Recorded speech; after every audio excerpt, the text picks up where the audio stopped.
Então, Tânia, quando a gente fala dentro do Vedanta de uma identidade primária e uma identidade secundária,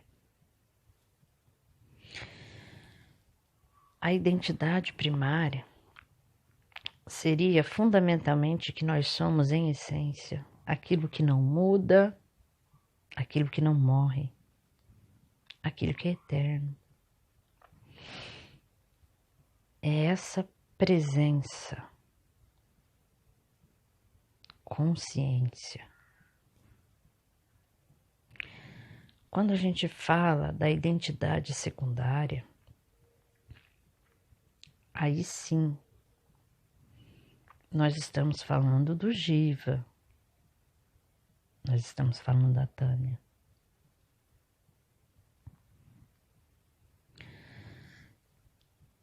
E essa identidade secundária, ela é finita, ela é mutável. Pois como eu te falei nos áudios anteriores, ela é uma identidade que nasce junto com as experiências.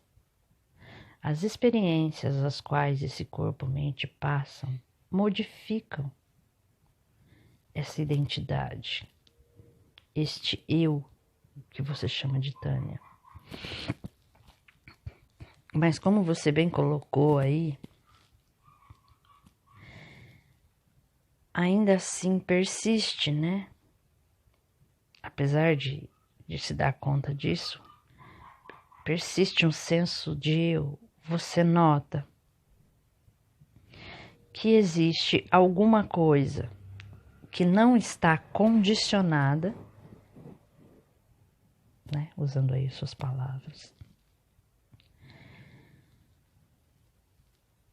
e que, entretanto, pode se colar a certos condicionamentos, pode vestir certos trajes e funcionar como uma identidade condicionada, pode funcionar como Tânia, como Wanda, como João, como Joaquim, como José. Então, isso aí é que o Vedanta vai chamar de consciência refletida. Então, a consciência universal, que é isso que tudo permeia, ao tocar no corpo sutil do Jiva, ou seja, nisso que a gente chama de mente, produz um fenômeno.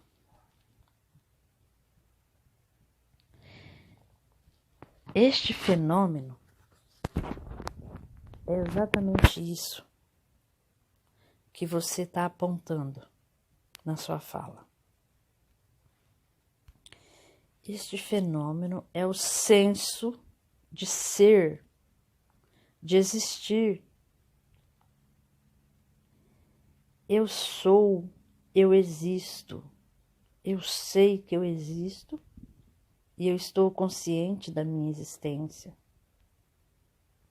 E eu quem aqui? Eu quem? Como você falou, é um senso puro, né? Então, quando a gente pega isso, no mais puro que isso tem,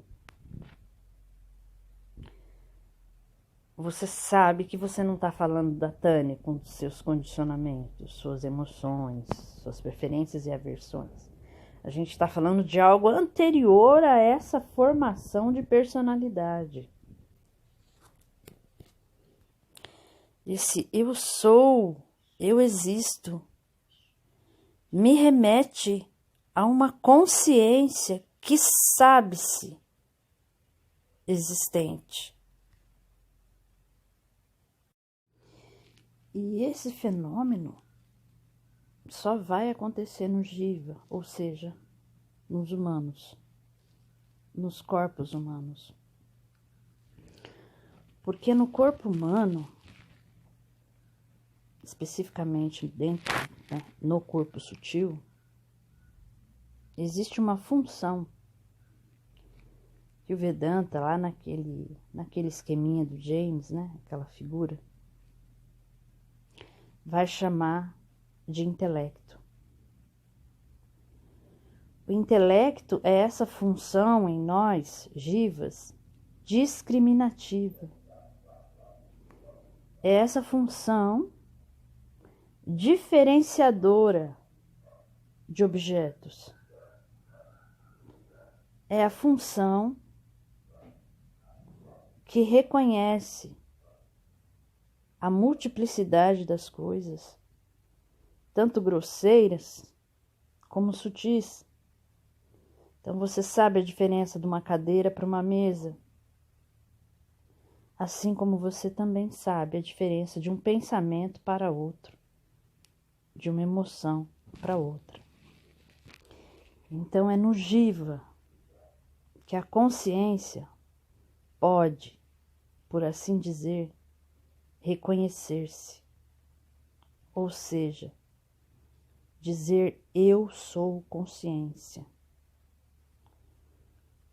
Porque esta função do intelecto, quando purificado, quando a pessoa, enfim, está no caminho, né, da espiritualidade, essa função, então, consegue diferenciar o jiva como Tânia, ou seja, como personalidade construída, como um eu secundário, uma identidade secundária, dessa nossa identidade primária, dessa nossa identidade fundamental de consciência.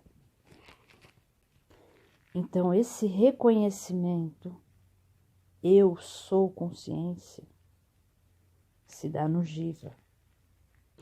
É a consciência reconhecendo-se na forma de um jiva,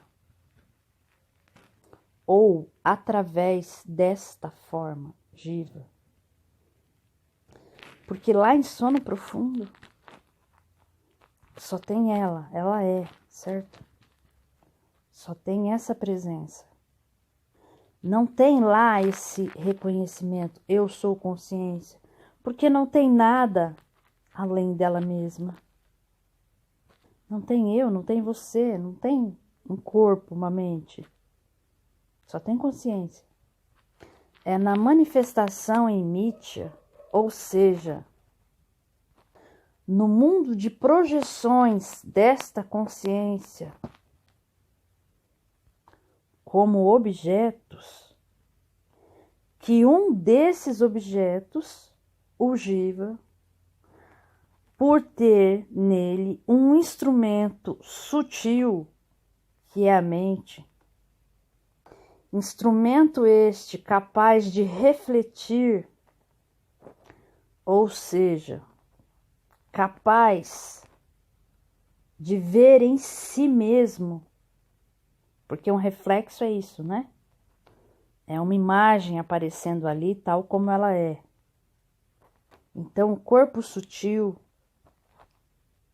como sendo essa mente, que estando purificada, ou seja, livre da ideia condicionante de ser um eu, de ser a Tânia, de ser esse conjunto de referenciais, pode perceber-se a si mesmo como sendo consciência.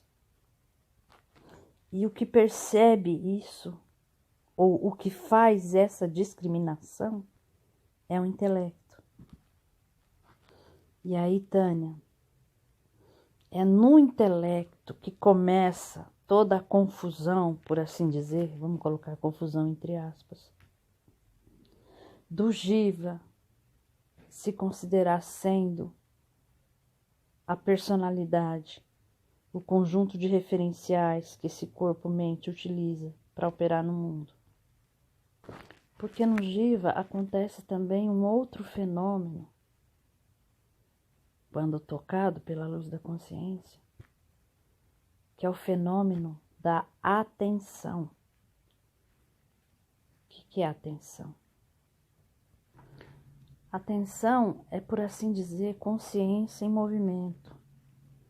É a consciência que vai em direção a um objeto, ou é chamada, demandada por um objeto.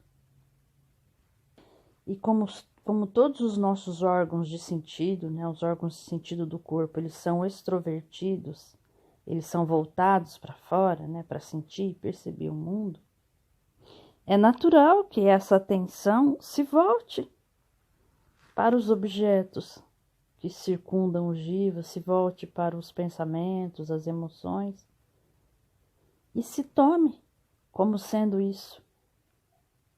É só quando você chega no Vedanta ou numa linha espiritual de entendimento não dualista que você é intelecto, né? Vamos colocar aqui, você jiva, começa a voltar a tua atenção, a atenção deste corpo-mente, para essa presença consciência que sempre esteve aí.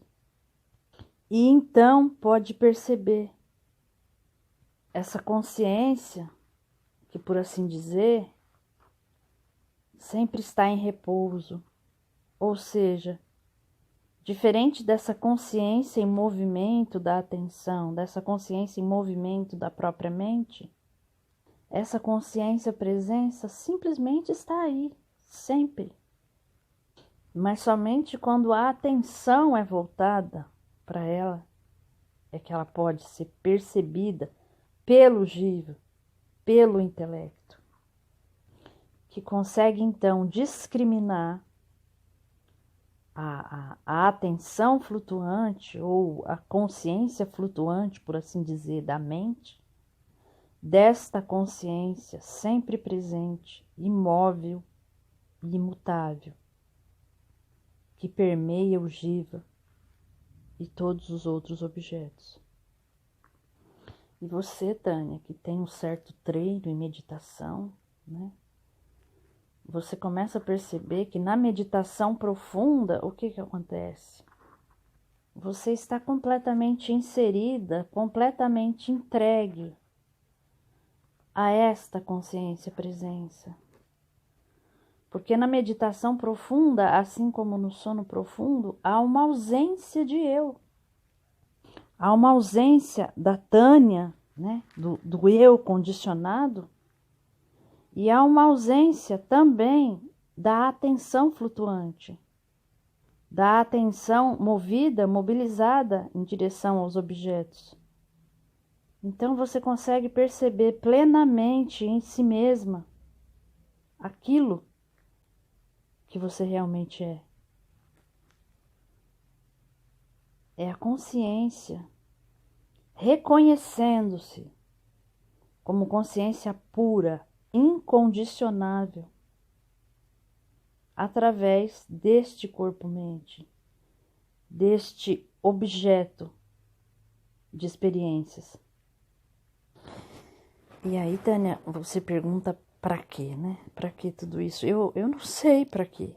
Talvez este reconhecimento final seja o fim do jogo de Maia. Talvez esse reconhecimento final seja o fim da manifestação deste jiva, que sabe-se lá, né, quantas vidas esteve confundido com os eus que as experiências produziam nele. Não sei, Tânia, eu realmente não sei. A única coisa que eu sei é que depois desse despertar, a vida do jiva, este objeto manifesto criado por Ishvara, fica muito mais suave, fica muito mais tranquila, fica muito mais em paz. Então, apesar de não saber o porquê das coisas, não saber se, inclusive, elas têm um porquê, eu, Jiva, Wanda, prefiro muito mais a vida que eu vivo agora,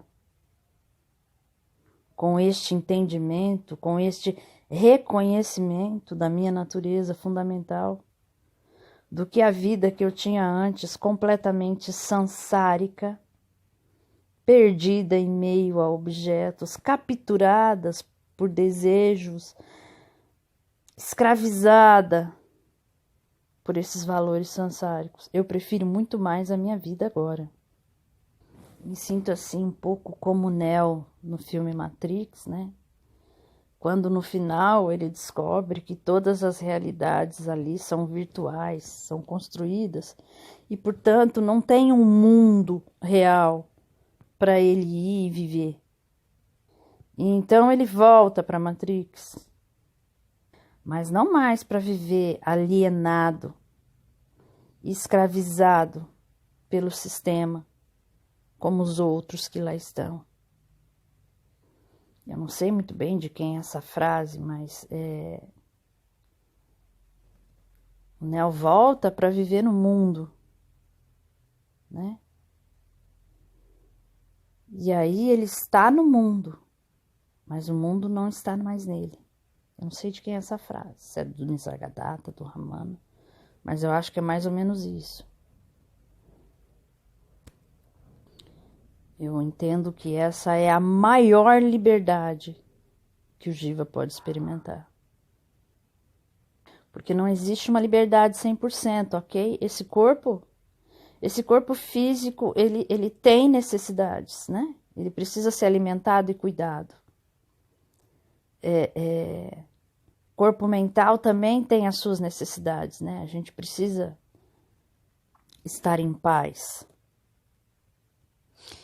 Então, dentro da liberdade que a gente, enquanto Jiva, pode ter em Mitya, eu percebo que o entendimento e o reconhecimento do Jiva como um objeto temporário e finito, manifesto pela própria força da consciência através de Maya, Ishvara, o reconhecimento da sua real identidade como essa presença consciência eterna e imutável, traz a maior liberdade em todos os sentidos que Jiva pode experienciar aqui.